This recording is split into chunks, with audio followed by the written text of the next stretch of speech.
Yes, dear friend, welcome back to the channel. It is a beautiful Saturday morning here in Southeast Asia, Malaysia to be precise. Wherever you are around the globe, you are highly welcome. It is our match day, Chelsea, Manchester City. How are you feeling? Do you have expectations? Are you positive? Do you think Chelsea will come out victorious tonight? Well. For me personally, yes, I am positive. I must be positive. There is no how that I should feel so negatively against my own team, my own club. No. It is a game of football. Trust me, and it could go either way. Yes, it can go either way. But I want to remain positive because I am a blue. I'm not sky blue. I am actually, I beg your pardon, forgive me for my throat. I am deep blue. I'm not just a sky blue. Dear friend, yes. You remember the last time we met Manchester City? Yes, we matched them boot by boot. I believe tonight's game, if we can play the same way we played before, and if we can put a little more effort and defend very well, if we can put a little more effort, that means that we must attack from the onset, from the very beginning to the end. We must attack. And that is why later tonight, when I'll be coming with my team prediction, I will try to see how I can balance it. We need to attack from beginning of the game to the end, and we must have full concentration. Otherwise, Man City will punish us. Yeah. They are right now on form. They have most of their players back. Erling Haaland is back in the squad. Kevin De Bruyne is back in the squad. We know what Rodrigo can do.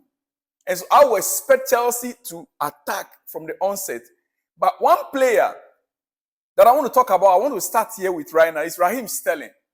We bought Raheem Stelling from Manchester City. He is one of our highest paid players. In fact, currently he's the highest paid player in Chelsea right now as we speak. He alongside Romelu Lukaku, but Romelu Lukaku is on loan. But his performances, he has been inconsistent so far this season. Now, I try to dig down deep. Sorry. How come about that we bought him and we are paying him that much, yet we are not seeing those performances? You see, one thing that we must note about Raheem Stelling performs best when he has certain caliber of players around him. When all the players around him are of certain caliber. If you put Raheem Stelling in a team like,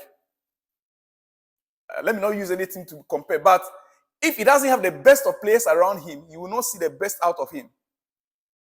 So on days that you see him performing are days that you see Chelsea on top of its game. Raheem Stelling needs certain caliber of players around him. And who bought Raheem Stelling? Who make a request? It is Thomas Tuchel.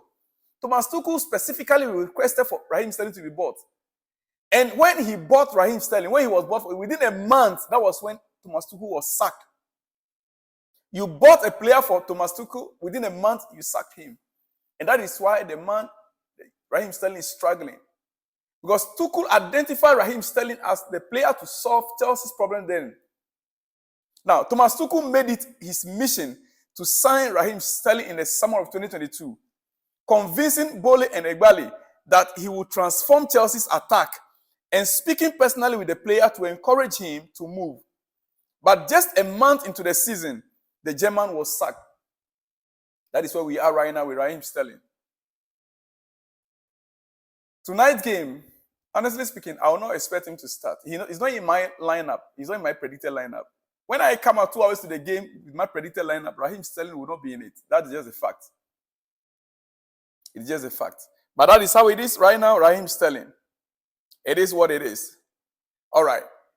Pochettino says he's not angry with Jackson for a needless yellow card against Palace.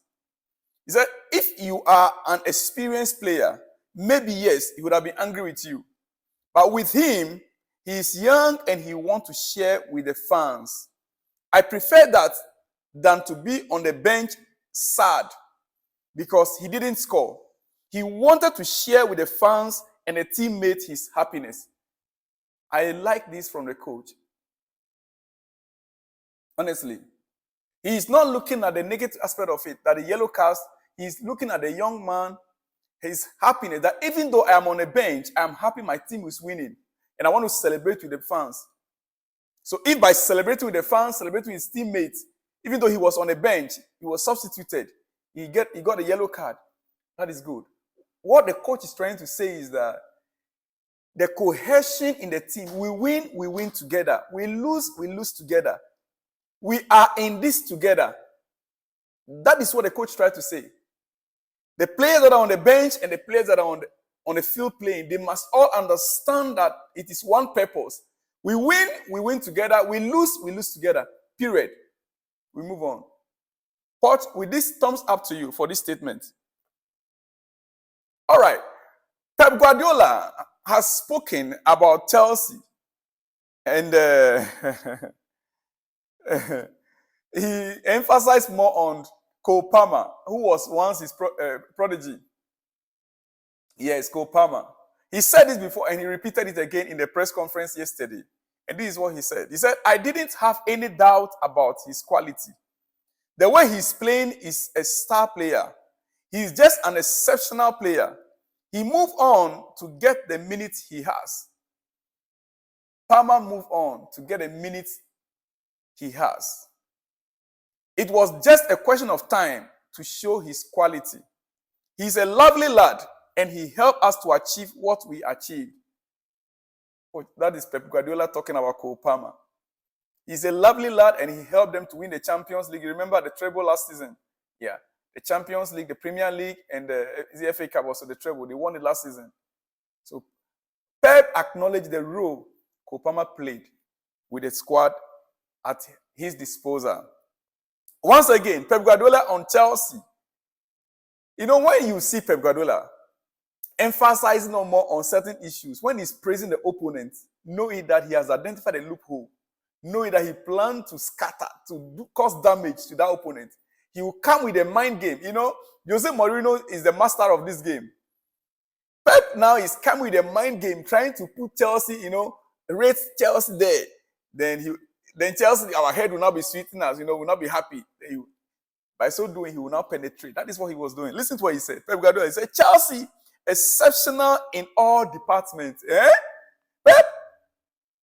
Chelsea, exceptional in all departments. Then what should we say about your squad, your team? One of the tough games you have until the end of the season. Really? He said they have everything. Pep said that Chelsea have everything. Intense, quality, able not to lose the ball. My goodness. You mean Chelsea doesn't lose ball easily?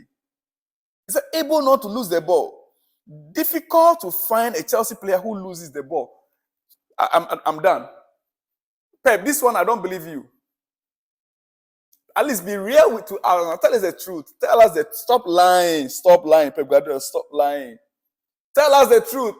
That Chelsea players, they always loses the ball. They lose the ball easily from the midfield even. Casado can easily lose the ball and Kevin De Bruyne would, take over. Tell us that Chelsea, one of their weaknesses is losing the ball, losing ball. Don't come and tell me that Chelsea, they don't lose ball easily. Pep, what kind of mind game are you playing with me? What kind of mind game are you playing with me right now, Pep? Pep, I understand you try to, please, but don't do that. Don't do that, my friend. Pep, he said they have everything, intense, quality, able not to lose the ball. Difficult to find Chelsea player who loses the ball. Really? Really? No problem. We move on. Well, one great news that we have, and we will still need to reconfirm, is that Manchester City winger Jack Grealish is ruled out against Chelsea. If it is true, I'm excited. I'm happy about that. After being withdrawn against Copenhagen with a muscle problem, in the Champions League. Bernardo Silva was hurt, but by a heavy tackle in the same game and will be assessed.